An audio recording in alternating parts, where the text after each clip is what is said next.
జై భీమ్. ఈరోజు all India Bahujan Samaj party ఆధ్వర్యంలో పాడేరులో గిరిజన ఆదివాసీ సదస్సు జరుగుతున్నది.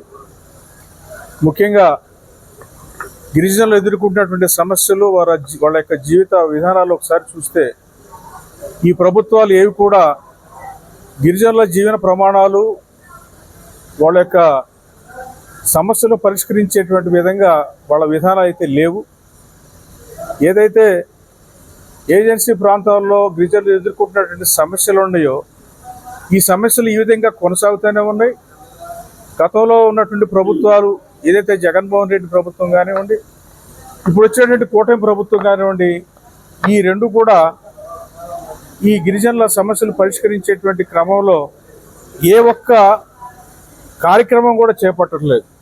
కేవలం అరకు ప్రాంతానికి వచ్చి గిరిజనులతోటి ఏదో ముచ్చటించి వెళ్ళటం తప్పితే గిరిజనుల ప్రాంతాల్లో, ఏజెన్సీ ప్రాంతాల్లో లోతట్టు ప్రాంతాల్లోకి వెళ్ళి నిజంగా వాళ్ళ సమస్యలు, వాళ్ళకి విద్య లేదు, ఆరోగ్యం లేదు, కనీసం వసతి లేదు, రోడ్డు మార్గం లేదు, అలాగనే కనీసం అక్కడి నుంచి ఎవరైనా సరే ఆరోగ్య సమస్యతో ఇబ్బంది పడేటువంటి వాళ్ళని ఆసుపత్రికి చేసేటువంటి సౌకర్యం కూడా లేనటువంటి పరిస్థితుల్లో ఆ సమస్యలన్నీ పక్కన పెట్టి మరి ఈ రోజున మేము గిరిజనులు ఒక యూనివర్సిటీ పెట్టాము, ఏదో పెద్ద పెద్ద రోడ్లు వేస్తున్నాము అని చెప్పేసి ఏదో రకరకాలైనటువంటి మాటలు చెప్పి మోసం చేస్తూ ఉన్నారు. కానీ ఇదంతా కూడా గిరిజనులు అర్థం చేసుకుంటూ ఉన్నారు ఈ రోజున. మరి గతంలో మరి ఈ ప్రాంతంలో బీఎస్పీ తరఫున గెలిచినటువంటి లకే రాజారావు ఉన్నటువంటి టైంలోనే అనేక రకాలైన అభివృద్ధి కార్యక్రమాలు జరిగినాయి. అసెంబ్లీలో ఆయన మాట్లాడటం ద్వారా చాలా ఉపయోగకరమైనటువంటి ప్రయోజనం కలిగించేటువంటి అంశాలు గిరిజనులకి ఆ రోజున అమలైనవి. మరి వాటిలో ఒకటి తీసుకుంటే జియో నెంబర్ 3 అంటే అది ఏజెన్సీ ప్రాంతాల్లో ఉన్నటువంటి గిరిజనులకి వాళ్ళ యొక్క ఉద్యోగాలు వాళ్ళకే ఉండాలి అంటే 100% ఏజెన్సీ ప్రాంతాల్లో గిరిజనులకి ఉద్యోగాలు ఇవ్వాలనేటువంటి ఏదైతే అప్పుడు రాష్ట్ర ప్రభుత్వం ఇచ్చినటువంటి జీవో ఏదైతున్నదో మరి ఆ జీవో ఫైనల్గా సుప్రీంకోర్టులో మరి అది కొట్టివేయడం జరిగింది. అయితే అది అనాలోచితంగా వచ్చినటువంటి తీర్పుగా మేము భావిస్తూ ఉన్నాం. నిజంగా గిరిజనులకి 5th షెడ్యూల్లో ఇచ్చినటువంటి స్వయం పాలనా అధికారాలని కానివ్వండి, లేదా గిరిజన ప్రాంతంలో మరి వాళ్ళ యొక్క అభివృద్ధి కోసం మరి గిరిజనులే అక్కడ ఆ ఉద్యోగాలు చేస్తేనే అది ఉపయోగపడుతున్నటువంటి కనీసం సాధారణ అంశాన్ని కూడా ఈరోజు పరిగణలో తీసుకోకుండా ఆ రోజున మరి 50% సీలింగు దాటిపోతుంది, గిరిజనులందరూ కూడా ఉద్యోగాలు ఇస్తేనేటువంటి ఉద్దేశంతో ఆ రోజున కొట్టివేయడం జరిగింది. దీన్ని పూర్తిగా మేము ఈ రోజున మరి దాన్ని తిరగదోడాలనుకుంటున్నాము.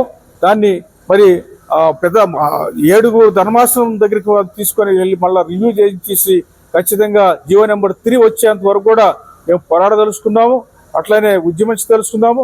మరి లీగల్గా కూడా దానికి ముందుకెళ్ళదలుచుకుంటున్నాము. మరి అదేవిధంగా ఇప్పుడు గిరిజన చట్టాలు ఏదైతే ఉన్నాయో 170 చట్టం సరిగ్గా అమలు చేయట్లేదు.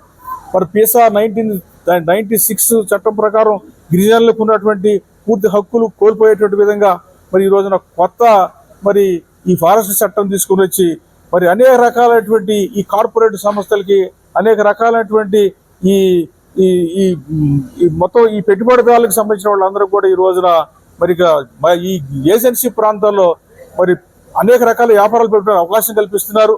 మరి అది వాస్తవంగా 5th షెడ్యూల్ ప్రకారం ఇది వ్యతిరేకమైంది. అంతేకాదు ఈ విధంగా మరి గిరిజన ప్రాంతాల్లో పెట్టినటువంటి వ్యాపారాలు, అభివృద్ధి పేరుతో జరిగినటువంటి ఏది కూడా గిరిజనులకు ఉపయోగపడలేదు. ఇది చాలా ముఖ్యమైనటువంటి విషయం.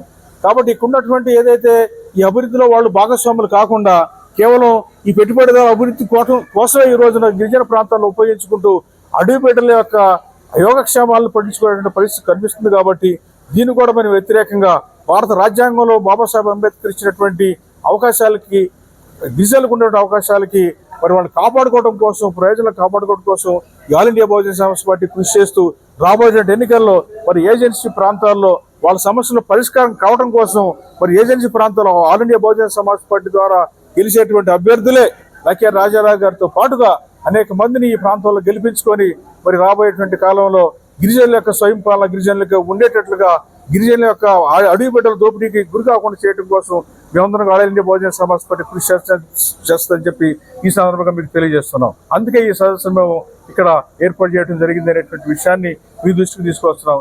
జై భీమ్, జై భారత్.